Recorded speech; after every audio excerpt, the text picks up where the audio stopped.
ఇలాంటి గాజు సీసా మీ దగ్గర ఉంటే చాలు 200 రూపీస్ క్యాపుచినోని కూడా 2 రూపీస్ కాఫీ పౌడర్తో తయారు చేసేసుకోవచ్చు. ఎలా తయారు చేయొచ్చో చూపిస్తాను, మీరు కూడా పక్కా ట్రై చేయండి.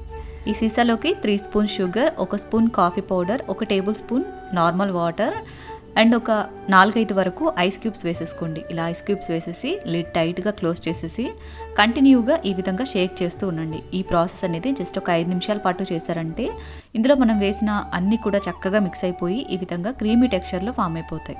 చూడండి ఎంత పర్ఫెక్ట్గా క్రీమీ టెక్స్చర్ వచ్చిందో.